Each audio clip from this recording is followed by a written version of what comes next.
Madami nagsasabi mga kababayan at nakikita ko doon sa mismong live, no? Nasabi nila is, naku ayan, hindi nakaporma si Benny Abante kay Joey Cruz, mga bossing. Alam niyo naman po, nakasama natin dito sa ating channel si Miss Joey Cruz, mga kababayan. Sabi ko, aba, nakakasabay si Joey Cruz, no? Si Miss Joey kay Benny Abante. Sabi ko, mukhang matatapos to ng ganito na lang. Pero pagkatapos, doon ko nakita ang highlights, mga kababayan. Ano po, sabi nila, naku, bakit nyo inilabas ulit yung video ng pulburon video? Malilinti ka na naman. Sisingaw na naman yan at mapag-uusapan na naman na bumabatak ang Pangulong Bongbong Marcos. Mga bossing, simulat sa pool pa lang ho. Miski po yung mga DDS, ang sinasabi nila, wag naman tayong umabot sa punto na para na tayong para na tayong sira Kumbaga pumapatol tayo doon sa mga ganyong video. Miski ho sila, hindi ho sila naniniwala sa video na ipinakalat nila, mga bossing. Pero ako, naniniwala ako dito sa pasabog ni Pebbles, mga kababayan. Mas lalo pong malilintikan yung nagtatago na si Harry Roque. Utay-utayin ho natin, mga bossing, itong pagkakataon na mapapanood natin si Pebbles doon po sa pagtatanong ni Congressman Acop. Rally sa Hong Kong noong July 2024. No, Mr. Chair, yung pong maisog event sa Hong Kong, that was July 7. July 7.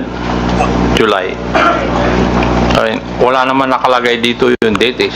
Ako lang ang naglagay para malaman ko kung magsasabi ka ng totoo. May testing pa. Biruin mo, pati po petsa, kabisado ni Pebbles, mga bossing. Pati petsa, kabisado. Wako yung mga ibang vlogger, kapag merong naiipit silang mga tanong, o pagka naiipit sila doon sa katanungan po ng mga congressman, bigla pong hindi ko matandaan kung kailan pong vlog yang nangyari na yan. May mga ganun no? Ito, pati petsa po, July 7, nangyari yung maisog, tandang-tanda po ni Pebbles, mga bossing. Pwede po bang ipaliwanag po ninyo sa committee ito kung ano po itong maisog rally? Yan po yung normal, Mr. Chair, na ginagawa ng TOPS Coalition, yung maisog event na sa iba't ibang lugar, katulad ng sa New York, sa Vancouver, maski dito po sa Pilipinas.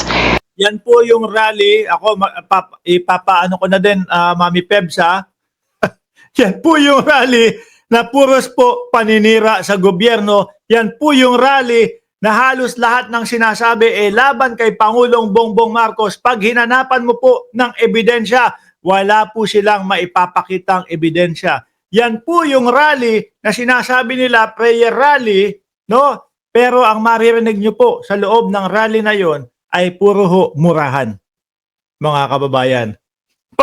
Yan po ang maisog rally, no? Di kalaunan ayun, tinabangan ang taong bayan. Dahil ang nakikita lang nila panay adik si BBM, pajulit-julit na ganon, adik si BBM. Hinanapan po ng ebidensya, wala na ipakita. Sino ba naman ang hindi tatabangan doon, di ba? Tuloy. Sa liwasan. Yan po yung maisog rally. Yan, diyan nag-umpisa yan di ba mga bossing? Una, sa Davao, talagang madaming tao ang pumunta Baluarte nga po ng mga Duterte yun Tapos, nung kinalaunan po, dinala sa liwasan. Madami pa din pumunta. Dahil po ilang araw yun, di ba? 5 araw kung di ako nagkakamali. Sabi ng mga naglilinis doon, ang panghi-panghi. Yung mga DDS, kung saan umiihi. Meron pa yatang umeeba, mga kababayan, doon sa lugar. Pero kalaunan, ultimo basketball court, hindi na mapuno. Mga boss. Bakit? Ikaw ba naman sumama tapos wala kang mahita? Wala kang makuha sa kanilang ebidensya. Di ba, Prague Stamp? Jonathan Franco? Ayaw ka at aalis ka doon. Rally na sinasabi. At ginagawa ito sa iba't ibang lugar ng Pilipinas at saka ibang bansa. Opo. Thank you. Ikaw ba ay kusang loob na pumunta doon sa mga maisog rally na yan? O sa mga lugar na ito? Kapag ini-invite po ako, Mr. Chair, nagpupunta po ako. Pero pag hindi po ako invited, hindi po ako pumupunta. Pag ini-invite ka, Opo. may sumasagot po ba sa iyong pamasahe? Meron po. Oo, Meron. dali, meron daw. May sumasagot ng pamasahe para po pumunta sa mga maisog rally si Pebbles. Sino kaya yon? Pati yung accommodations po ninyo? Yung pamasahe lang po, pero yung accommodations, kapag isang beses pa lang po kasi ako nakapunta ng abroad na maisog rally Saan po yun? sa Hong Kong. Sa Hong Kong. Doon po, yung friend ko po yung nag-sponsor sa akin. So, yung sa Hong Kong, yung pagpunta niya, sponsor nung kaibigan niya. No? Pero yung ibang mga maisog nila, sagot ang pamasahe. Kung Davao yan, ibig sabihin, sagot ang airfare. Malaki-laki din ho yun. Mga 5,000 pa, 5,000 hanggang 10,000 de siguro ang flight, no? Simula Maynila hanggang Davao kung sakali. O, hindi ko kabisado. Pero pamasahe, papuntang Davao, ganun yun. Airfare and hotel. At pwede ko po bang malaman? Masabi po ninyo dito sa committee ito kung saan ka nag-stay at saka ilang araw ka na natili doon sa Hong Kong?